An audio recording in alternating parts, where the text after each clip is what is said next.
Patuloy pa din bang bababa ang ratings ng It's Showtime or mapuputol na ito? Malalaman natin yan sa ibibigay nating TV ratings mula sa AGB Nielsen at Ryan Agoncillo, bakit matagal na di mapapanood sa Eat Bulaga. Yan ang pag-uusapan natin mga kaparokya, pero bago ang lahat ay humihiling ako na pakisubscribe ang aking YouTube channel. Pakiclick ang bell icon para una kayong manotify sa mga bagong video na ilalabas ko. At pakidamay nyo na din na i-follow ang aking Facebook page na Mega TV at TikTok account na Kaparokya TV. Maraming salamat! Sa mga kaparokya, nasa ikalawang bahagi na po tayo ng ating online viewership ngayong araw po ng Huwebes, June 27. Pero bago yan ay pag-usapan muna natin ang TV ratings na inilabas ng AGB Nielsen Philippines nitong araw po ng Lunes. So kahapon po ay napag-usapan natin ang ratings para sa araw ng Sabado, and for the first time ay nakita natin na mababa ang ratings ng GMA kung saan nakakuha lang ito ng 4.7%. Itong pinakaunang ratings ng GMA na masasabi nating mababa.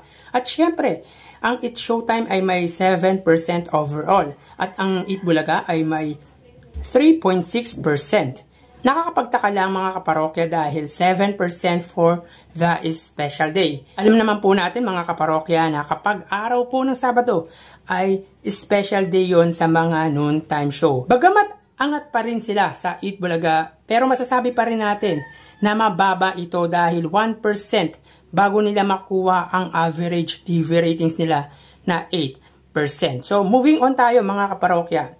Para sa araw po ng Lunes, June 24, makikita po natin dito na ang It's Showtime po ay may 8% at ang Eat Bulaga ay 3.6%. So mga kaparokya, bumalik po sa kanilang TV ratings average ang It's Showtime. Meaning ay nadagdagan po sila ng 1% mula sa 7% noong araw po ng Sabado. Samantalang ang Eat Bulaga ay 4 or 5 consecutive days na pong may ratings na 3.6%. Ang TV ratings nito mga kaparokya. So makikita natin dito na ang GMA ay may 5.8%, ang GTV ay may 0.8%, ang A to Z ay may 1%, ang Kapamilya Channel ay may 0.3% at ang All TV ay may 0.1%. Sa panig naman po ng Eat Bulaga, ang TV5 ay may 3.3% at ang RPTV ay may 0.3%.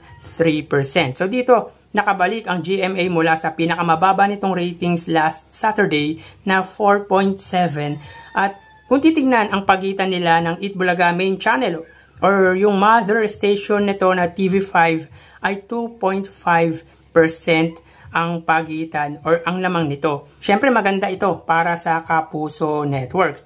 Well, palaban pa din naman ang TV5 kahit sa alam naman natin na malaki ang bentahe ng GMA sa TV5 pagdating sa reach at signal nito. At in fairness sa Eat Bulaga, consistent ang ratings nila for the longest time sa 3.6. Kung tuloy-tuloy ito mga kaparokya ay may sasabi natin na ito na ang TV ratings average ng Eat Bulaga. So tingnan natin ang mga susunod pang ratings na lalabas mga kaparokya. So, samantala matagal-tagal na din natin di napapanood si Legit Dabarkad's host Ryan Agoncillo.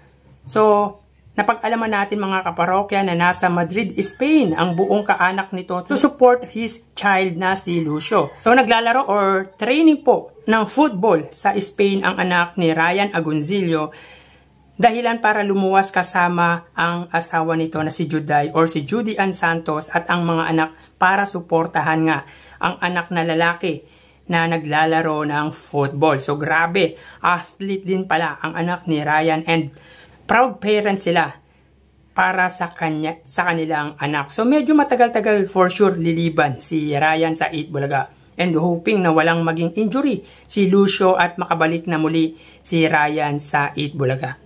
So tara ating alamin ang online viewership ng dalawang bigating noontime show. Para sa Eat Bulaga, under TVJ Facebook page na may 2.5 million followers at sa Eat Showtime naman na may 18 million followers. So as of 1:41, may kita po natin dito na ang kasalukuyang segment ng Eat Showtime po ay ang Especially For You. Samantalang ang Eat Bulaga, sila po ay may kasalukuyang segment na Gimme 5. So dito makikita po natin na ang It's Showtime po ay may 16.8 thousand viewers, samantalang ang Eat Bulaga naman po ay may 5.1 thousand viewers.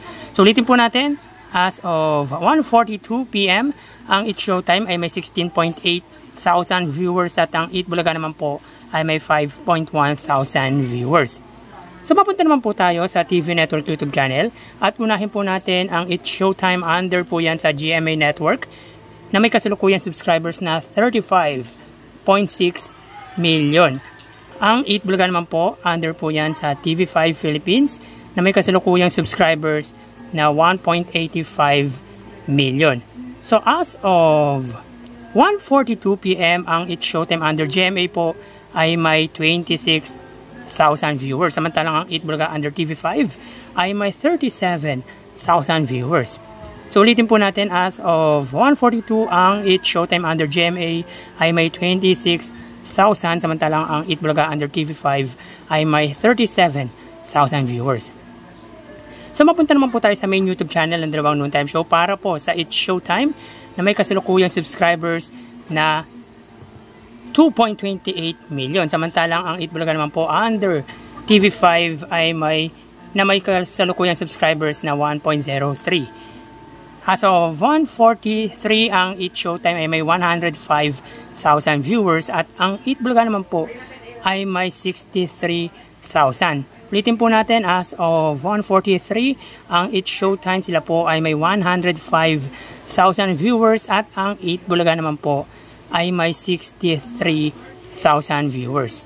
So bali ang total na nakuha ng Dalawang Noontime Show para sa kanilang ikalawang yugto ng online viewership ay, mga kaparokya, bago natin ibigay ang total live viewership sa ikalawang yugto ng ating online viewership ng Dalawang Noontime Show, ay humiling ako na pakisubscribe ang aking YouTube channel.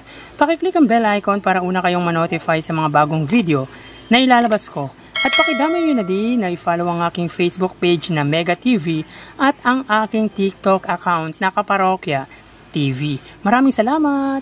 So bali ang total na nakuha ng Eat Bulaga sa ikalawang yugto ay 105,000 viewers. Samantalang ang It's Showtime naman po ay 148,000 viewers. So ulitin po natin mga kaparokya, ang Eat Bulaga po ay may total live viewers na 105,000 viewers at ang It's Showtime naman po ay 148,000 viewers. Yan po ang lumalabas sa kanilang online viewership as of 1:45 PM. So mamaya ho, magbabalik po tayo sa huling yugto ng ating online views update ng Dalawang Noontime Show sa bansa, ang It's Showtime at ang Eat Bulaga.